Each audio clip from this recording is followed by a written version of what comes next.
Police believe Penguin murdered Black Mask, but why would he send me here if he was the killer? It doesn't add up.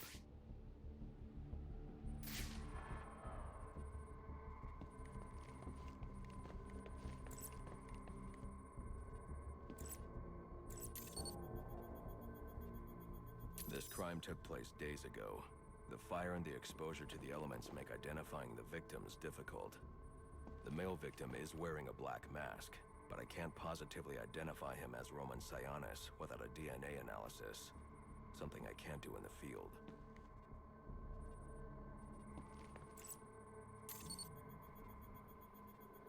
I can identify the female victim based on her fingerprints. Tiffany Ambrose, Roman Sionis' girlfriend, or one of them at least. She was no angel, long list of priors, but nothing to indicate she was the target here. The fire spread as a result of a Molotov cocktail thrown into the room. It may have been intended to destroy evidence.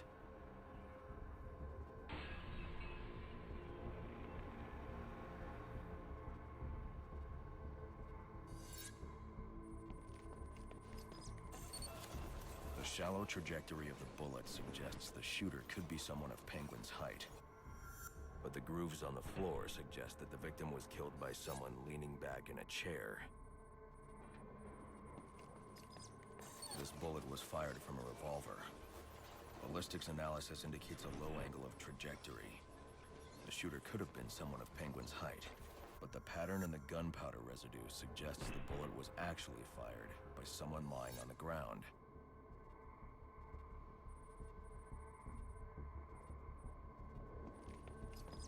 These fingerprints are a match for the Penguin, but they're on top of the soot from the fire. The cops were right. Penguin was in the room, but these prints prove he was here after the murders were committed. If he didn't kill Black Mask, who did? The only thing I know for certain is that Tiffany's shooter was lying on the floor. But why? These white streaks are shoe polish. Whoever shot Tiffany was being dragged along the floor. Besides the victims, there were two other people in the room. Tiffany's shooter, and whoever was dragging the shooter. The location from which the male victim was shot may tell me more. The DNA here doesn't belong to either of the victims. Whose is it? The fight broke out when someone startled the shooter. It's not clear who won the fight. It could have been either one of them. I should review the evidence to see if I can learn anything more about either the intruder or the shooter.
fabric analysis indicates the intruder was wearing a white suit or sport jacket.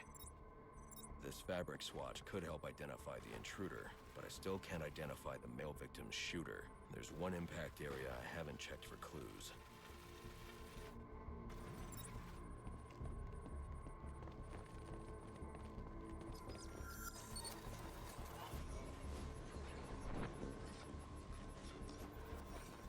This DNA is from the female victim.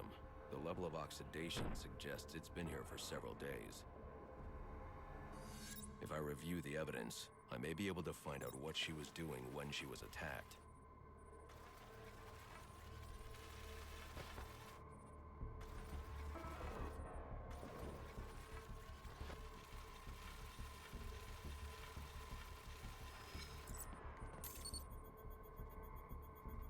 She was sending text messages to Roman Sionis about someone named the Joker. Someone killed Black Mask, but this crime took place several days ago, and I saw Black Mask earlier tonight. The only answers I have raise more questions. Who is the Joker? Was he the killer here? Or is he one of the assassins? I have a body, an unknown shooter, and an unknown assailant who attacked the shooter. I need to match the DNA samples against the records in the National Criminal Database to identify who was in the room. Alfred, I need access to the National Criminal Database. Well, the only way to do that would be to infiltrate the Gotham City Police Department. Then that's where I'm going. Sir, you'd need to physically hack into their servers. If you insist on doing something that foolish, you'll need a powerful, non-lethal weapon. I recommend coming back here to pick up your concussion detonator. Not a bad idea.